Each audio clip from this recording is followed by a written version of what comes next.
लेकिन परीक्षित जी जानते तो सब हैं लेकिन मानता कोई नहीं। और मानने के लिए कथा बनाई गई है परीक्षित जी।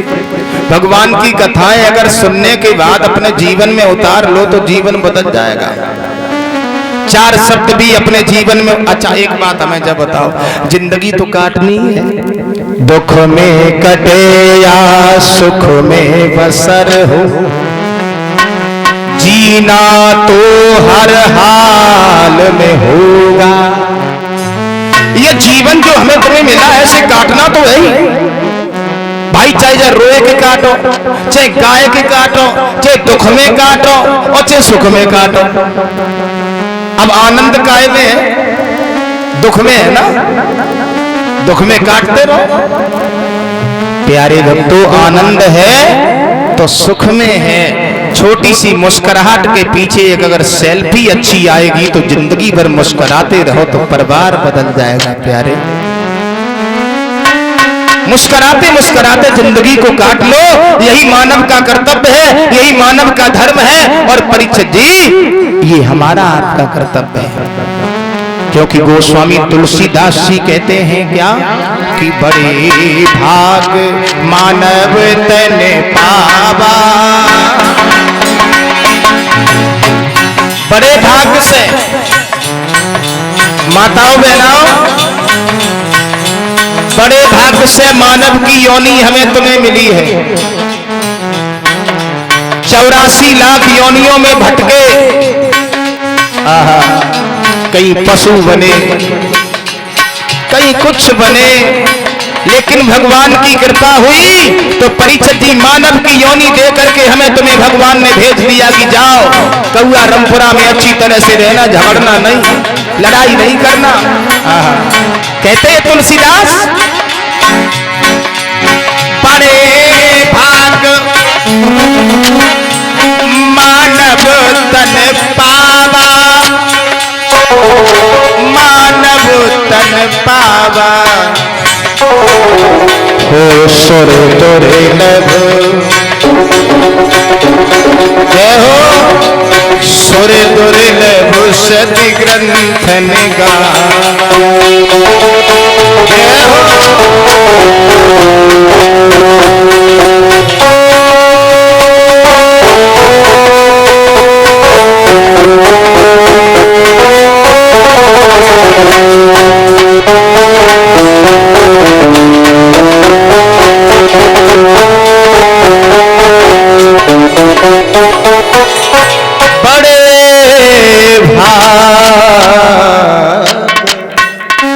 बड़े भाग्य से परीक्षित जी हमें आपको मानव की योनि मिली। और जिंदगी भर आए और पेट ही भरते रहे और मर गए तो हमसे अच्छा तो पशु है। परीक्षित जी संसार में आने के बाद कि लगा सको तो, लगा सको तो बाग लगाओ, पर आग लगाना ना सीखो। बाग लगाओ, आग मत लगाओ। लेकिन प्रधान जी आज बाग काटे जा रहे हैं और आग लगाई जा रही है। आग लगाने वाले हर गांव में होते हैं। क्षमा चाहेंगे अगर कोई आग लगाने वाले सुन रहे हो तो क्षमा करें, क्योंकि हम किसी का नाम जानते हैं कौन आग लगा रहा है, लेकिन होते हर गांव में। और इनकी तनख्वाह क्या होती पता है? इनकी तनख्वाह होती है सवेरे एक चाय, एक बंडल, एक संजा को पौआ, बस इतनी इनकी तनख्वाह है।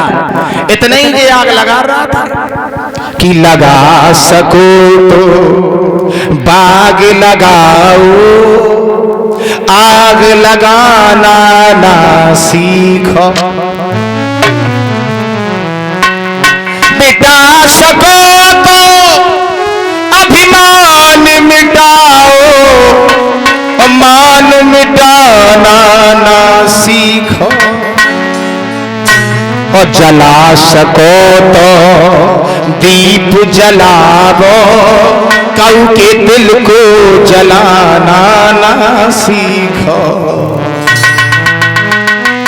अच्छे कामों के करने से अच्छे कामों के करने से घर में प्रकाश हुई जाता है और बुरे कामों के करने से घर का विनाश हो जाता है। अरे हमारी आपकी बात छोड़ा, हमारा आपका तो कोई कुर्मा खानदान बड़ा नहीं है। देख लो आंखें खोल के, बड़े बड़े अहंकार में 3 गए। कौन कौन गए? अहंकार में 3 गए, धन वैभव और वंश, और ना मानो तो देख ले उत्तम रावण कौरव कंस। इन्हें घमंड था कि हम कुछ है, वो भी इस दुनिया में नहीं है। तो हमारी आपकी तो औकात ही क्या है? हम आप तो एक कठपुतले, ना हमारे पास में कुर्मा है, ना धन है, ना वैभव है, ना वंश है। बड़े बड़े आए चले गए, इसीलिए सर झुका के जी लो, इसमें बड़ा आनंद है। कोई कुछ कह जाए बर्दाश्त कर लो, छोटी छोटी बातें परीक्षित जी बहुत बड़ी बन जाती है। छोटी छोटी भूल इंसान को जीने के लायक नहीं छोड़ती। प्यारे, 3 जगह होती है जहां पर इंसान को वैराग आता है। और याद रखना परीक्षित जी, थोड़ा सा वैराग हमारे आपके मन में धारण किए रहे सब लोग, तो सतयुग आने में देरी नहीं है। सभी सज्जनों से मैं निवेदन करना चाहूंगा, एक प्रेम से जीना ये मानव का धर्म है। एक प्रेम से जीवन को यापन करना, अपने घर परिवार में बड़े सुख शांति के साथ रहना, ये भगवान की कथाएं जो है परीक्षित जी हमें आपको शिक्षा देती, समाज को सुधारने का काम करती है। अभी आप लोग कथा सुन रहे थे आत्मदेव की। अब वो कथा ऐसा थोड़ी है कि ढोलक बाजा बजते रहे सुनते रहे बस हो गया कल्याण। मेरा मतलब है आत्मदेव महाराज की कथा से आप लोगों को क्या शिक्षा मिली? हमारी माताएं बहनें भी सुन रही। आत्मदेव महाराज, परीक्षित जी, इनकी कथा से हमें आपको बहुत बड़ी सीख मिलती है। ऐसे ऐसे महान पुरुष पवित्र भूमि पर हुए जिन्होंने परीक्षित जी दुख के समान सुख नहीं देखा, लेकिन फिर भी धर्म को नहीं छोड़ा। दुख क्या था आत्मदेव पर? पहला दुख था कि पत्नी कर्कशा। माफी चाहेंगे माताओं, बुराई नहीं करते हम कभी, यहाँ तो कोई कर्कशा नहीं है, सब अच्छी देवियां हैं। धुंधली की बात बता रहा। पहला दुख था पत्नी कर्कशा, बात बात पर गालियां देना, ये धुंधली का स्वभाव था पति को। अब आप लोग सोच रही होंगी पहले ही दिन में पति को गालियां देती थी धुंधली, तो हम भी शुरू कर दें। ना ना ना, गड़बड़ बात, पति को गालियां नहीं देना। क्योंकि परीक्षित जी, दूसरा दुख, संतान पैदा हुई तो संतान दुराचारी निकल गई। तीसरा दुख, वृक्षों में भी कोई फल नहीं आए। वाह भाई वाह। एक बात और बताएं आपको परीक्षित जी, स्वर्ग और नरक के कहीं पंडाल नहीं लगे। स्वर्ग और नरक के कहीं पंडाल नहीं लगे हैं, यहीं पर नरक है और यहीं पर स्वर्ग। विचार करेंगे सभी लोग, 4 लक्षण नरक के होते हैं। जिन लोगों में ये लक्षण हो तो वो त्यागने की कोशिश करें। कौन कौन लक्षण?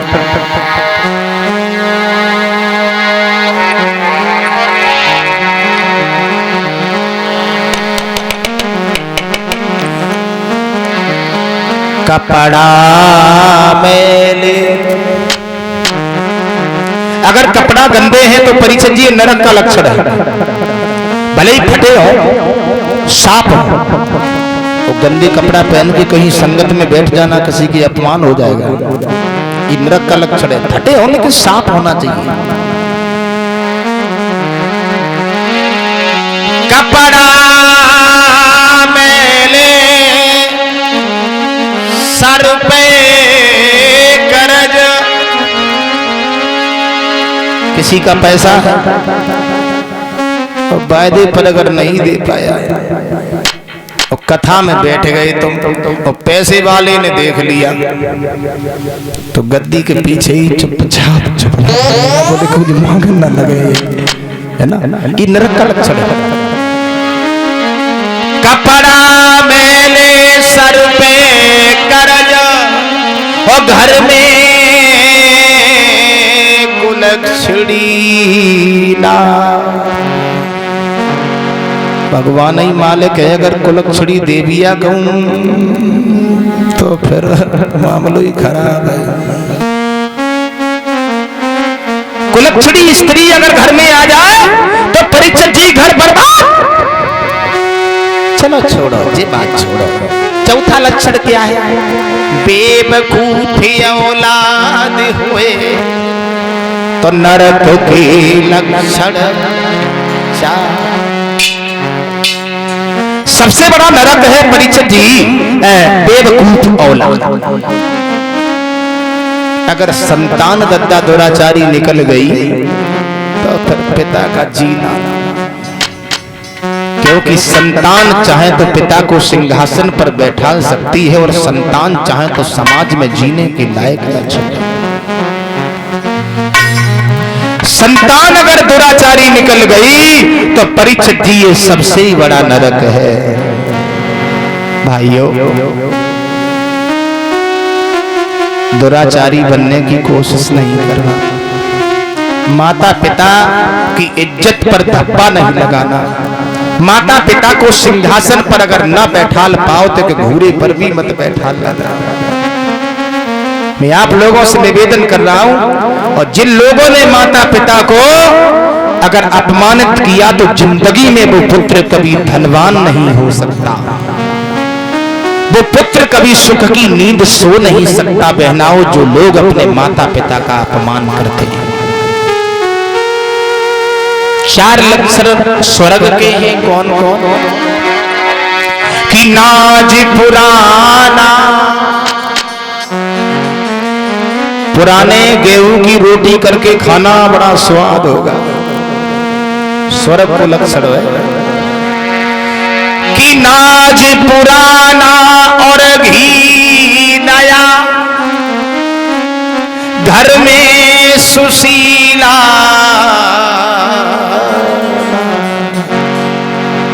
समझदार औलाद अगर हैं घर में तो स्वर्ग के लक्षण। संतान अगर समझदार निकल गई तो स्वर्ग ही स्वर्ग है। आत्मदेव महाराज के जीवन में परीक्षित जी दुख ही दुख थे, लेकिन महाराज ने फिर भी परीक्षित जी जिंदगी को नहीं छोड़ा। आजकल थोड़े कष्ट आ जाए तो लोग कहते हैं भैया हम मर जाएंगे, जिएंगे नहीं, अब तो दुख झेलता ही नहीं। लेकिन दुख सहन करने की क्षमता करें, दुख सहन करने की परीक्षित जी कोशिश करना सीखे, क्योंकि दुख के पीछे सुख भी लगा हुआ है और सुख के पीछे दुख लगा है। सुख पाने के बाद कभी घमंड में नहीं फंसना, क्योंकि दुख भी पीछे ही बैठा है। हाँ, कोई पता नहीं है परीक्षित जी कौन सी मोड़ पर वो सुख अपना समय छोड़ के चला जाए और दुख घेर ले, क्योंकि भगवान कटोरा बदलने में फिर देरी नहीं लगाते। मेरा मतलब है भगवान के अदालत में, भगवान की अदालत में वकालत नहीं होती, और फिर अगर पकड़ गए तो फिर जमानत ना ना ना, जमानत जब्त। कहने का हमारा मतलब है परीक्षित जी आत्मदेव महाराज के आंगन में दुख ही दुख थे। इस कथा से शिक्षाएं मिलती हैं। एक बात और बताएं परीक्षित जी, धनवान होने के बाद लोगों को घमंड घेर लेता है, मैंने देखा, अहंकार घेर लेता है।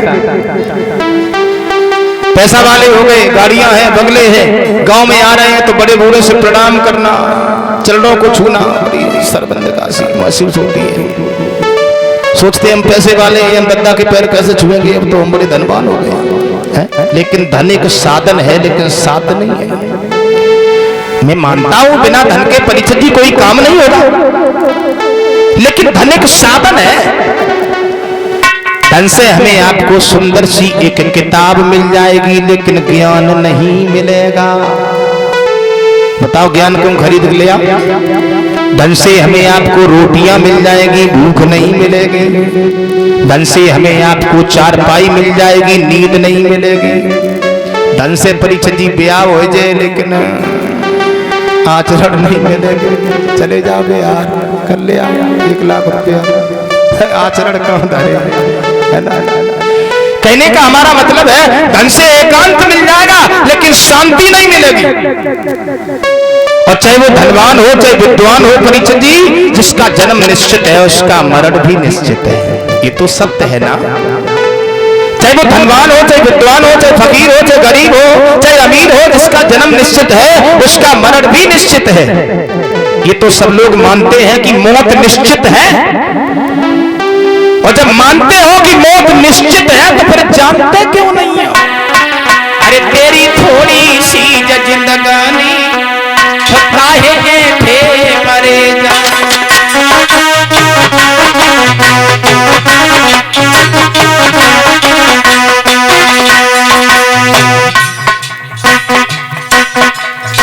थोड़ी सी जिंदगी है,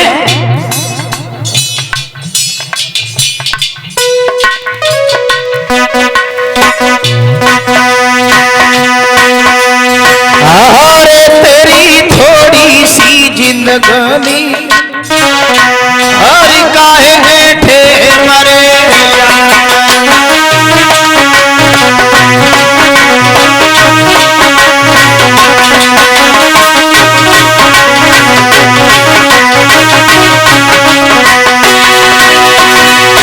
परीक्षित जी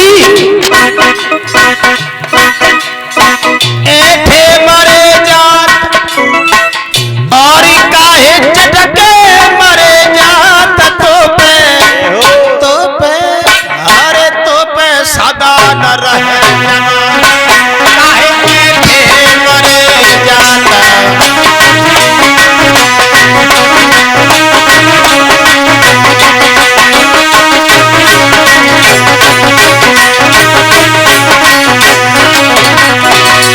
ध्यान देंगे सभी लोग। अरे जब यमराज ले न कोई चले न कोई बहाना,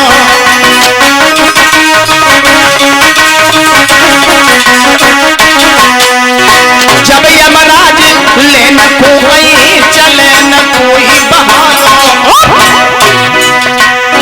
कोड़ी कोड़ी माया जोड़ी, कोड़ी कोड़ी माया जोड़ी, अरे लगिए नाई ठिकानो बाद न हुई है खींचा थानी गाय चटके मरे जा।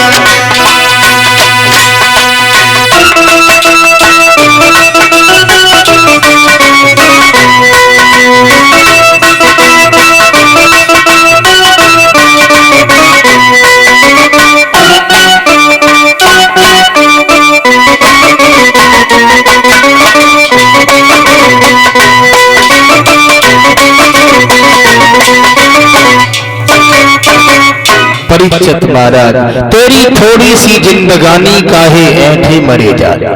थोड़ी सी जिंदगी है और थोड़ी सी जिंदगी में घमंड करने के बाद इस जिंदगी को नष्ट करना ये हमारा आपका धर्म नहीं है। परीक्षित महाराज आत्मदेव का पूरा परिवार नष्ट हो गया था। आत्मदेव जो धुंधली पति को गालियां देती थी वो कुआं में गिर के समाप्त हो गई, मर गई। आत्मदेव कहां चले गए? परीक्षित जी वन में। और वन में तो बुजुर्गों हमें आपको भी जाना पड़ेगा, क्षमा चाहेंगे, वन में हमें आपको भी जाना पड़ेगा। नहीं तो गिनती पढ़ो, 1 से 50 तक गिनती पढ़ो, 1 से 50 तक, 1 से 50 बरस तक तो अपने घर पर रहो, बच्चों के परवरिश करो और घर की देखभाल करो। और 50 के जो एक ऊपर हुए सोई गिनती कहती है कि घर छोड़ो कहाँ चलो, 50 के बाद गिनती आदेश देती है घर छोड़ो 51। परीक्षित जी 50 के बाद मैं नहीं कहता हूं, देखो मैं कुछ नहीं कहता हूं, गिनती कहती है 51 52। अगर 50 के बाद घर नहीं छोड़ा 10 वर्ष तक गिनती संदेश देती है। और जो 60 पे पहुंचे और 60 के एक ऊपर और हुए 61 माने मूर्ख, डोकर जगह सटे आई है तुम। बताओ लड़का ही कॉल लगा था, बोले डोकर तुमको तू जानता बैठे रहा उल्लू हो।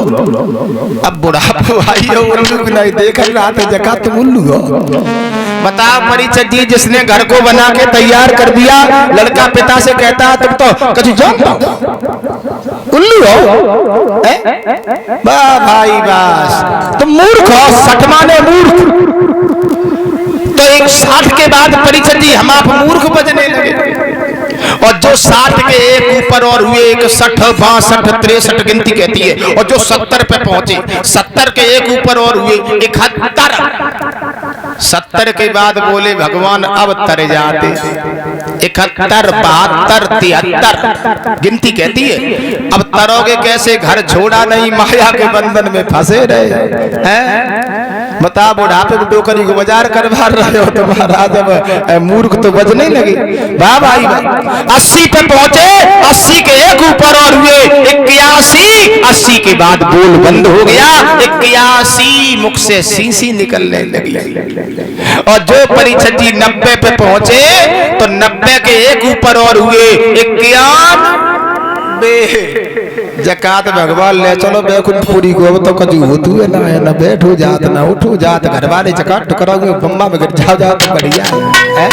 कहने का हमारा मतलब है परिचय जी एक विद्वान कह रहा है, कोई चतुर सखी ऐसी न मिली, ससुरे की गैल बताई देती, उस सजना से प्रीतम से अरे दुल्हा से हमें मिलाई देती।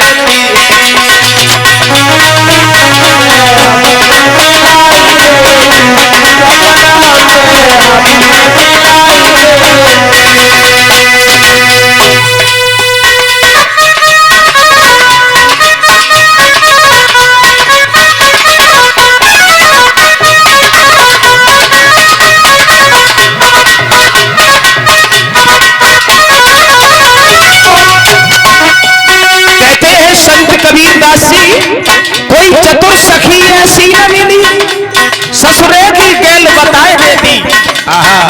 आत्मा रूपी दुल्हन परमात्मा रूपी पति की बात हो रही है परिचय जी। सजना से अरे दुल्हा से अरे प्रीतम से हमें मिलाई देती।